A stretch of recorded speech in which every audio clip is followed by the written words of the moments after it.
Ini adalah iPhone 15, iPhone basic yang dirilis iPhone di tahun 2023 yang lalu. Dan sampai sekarang untuk unit baru ini masih banyak dijual resmi di Indonesia. Nah, kalau kita flashback ketika pertama kali dijual di Indonesia, iPhone ini dibanderol dengan harga mulai dari Rp16.500.000 untuk varian terendah yakni 128 GB-nya. Dan kalau kita cek sekarang untuk SRP iPhone ini dengan kapasitas 128 GB itu dijual dengan harga 11.500.000. Namun di beberapa marketplace online kita bisa mendapatkan iPhone ini dengan harga yang sedikit lebih murah. Apalagi ditambah voucher diskon ataupun promo cashback yang biasanya ada di event atau waktu-waktu tertentu. So dengan harga seperti itu, kalau dibandingkan dengan apa yang ditawarkan iPhone ini, baik secara software maupun hardware, menurut saya iPhone ini menjadi opsi yang paling masuk akal. Kalau sekiranya kalian ingin meminang sebuah iPhone, entah itu dalam kondisi baru maupun bekas, di rentang harga 10 sampai 11 jutaan rupiah. Bahkan kalau kalian punya budget lebih, saya masih akan tetap merekomendasikan iPhone ini karena selain value-nya masih dapat, kalian juga bisa mendapatkan sebuah iPhone dengan performa yang masih sangat prima dengan fitur-fitur yang juga masih relevan hingga 5 tahun ke depan. Nah, secara software, iPhone ini diperkirakan akan mendapatkan dukungan pembaruan sistem sampai di tahun 2029 mendatang. Yang artinya untuk penggunaan jangka panjang, baik dalam hal security patch atau sistem keamanan, fitur-fitur dan juga kompatibilitasnya dengan berbagai aplikasi itu semua bakalan bekerja dengan maksimal hingga 5 tahun ke depan. Secara hardware pun apa yang ditawarkan iPhone ini masih terbilang sangat proper. Kecuali satu hal yang mungkin kalian bakal notice juga, yaitu soal refresh layarnya. Yang memang kalau dibandingkan dengan Pro modelnya, bahkan Pro model di 2 generasi sebelumnya itu sudah menggunakan teknologi refresh rate layar 120Hz. Sedangkan di iPhone ini, bahkan di iPhone 16 yang paling baru sekalipun juga masih menggunakan 60Hz saja.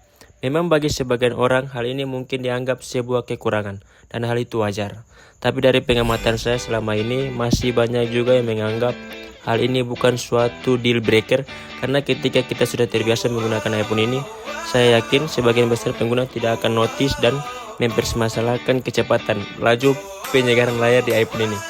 Hal ini pun relate dengan pengalaman saya ketika pertama kali beralih dari HP Android yang memiliki refresh layar yang lebih tinggi ke iPhone ini.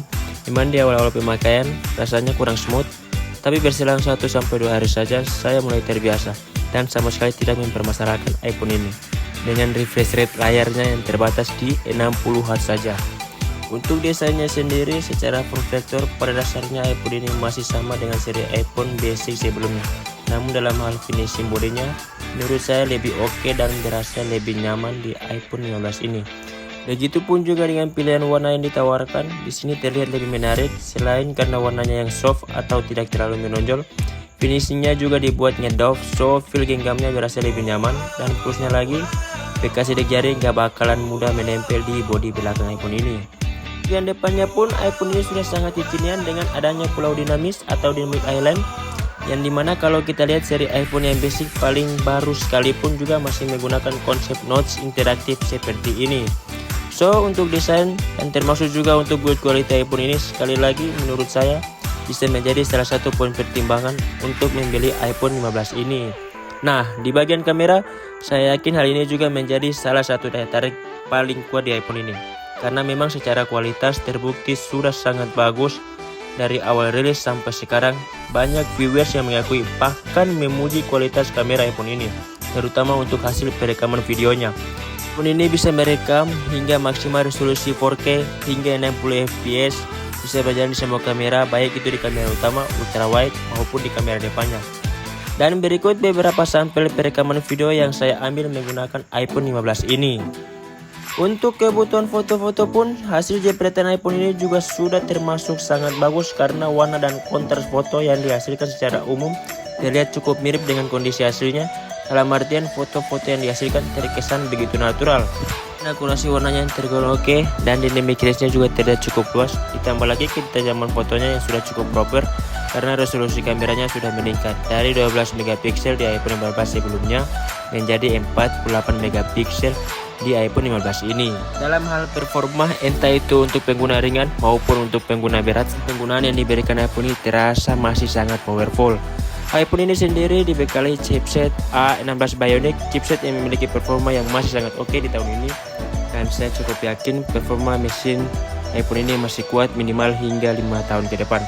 Pengalaman saya di beberapa skenario pengguna yang cukup berat, seperti misalnya ketika multitasking di banyak aplikasi sekaligus, bermain game dengan settingan grafis maksimal, dan juga ketika mengedit dan merender video 4K di berbagai aplikasi edit video. Sangat jarang terjadi masalah, khususnya yang berhubungan dengan performa mesin di iPhone ini.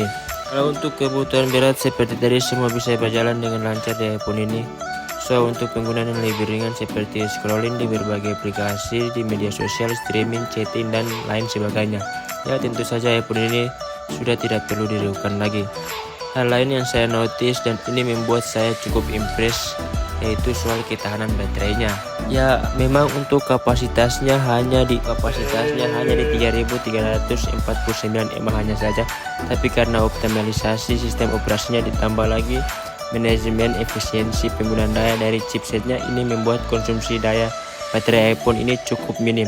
So dengan begitu screen on time bisa kita dapatkan juga terbilang cukup panjang. Sepengalaman saya dengan skenario pengguna yang cukup intens, screen on time rata-rata yang saya dapatkan di iPhone ini di atas 7 jaman, yang mana ini termasuk bagus karena dengan skenario penggunaan yang sama di iPhone saya sebelumnya, yaitu iPhone 13, itu screen on time yang saya dapatkan hanya sekitar di 6 jaman saja. Dan hal lain yang membuat HP ini termasuk kekinian dan worth it untuk penggunaan jangka panjang, itu karena port pengisian dayanya yang sudah menggunakan port USB Type-C. Jadi selain lebih umum untuk pengisian daya, untuk memasang berbagai aksesoris tambahan pun, entah itu mikrofon internal, earphone, powerbank, dan lain sebagainya, iPhone ini juga lebih fleksibel ketimbang port Lightning yang masih digunakan di seri iPhone sebelumnya. So sebagai kesimpulan, dengan harga yang semakin menarik saat ini, menurut saya iPhone 15 ini menjadi semakin layak dibeli karena beberapa keunggulan yang telah kita bahas barusan.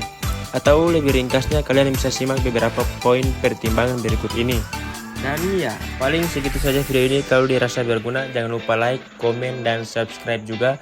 Terima kasih semuanya. Sampai jumpa di video selanjutnya. Terima kasih.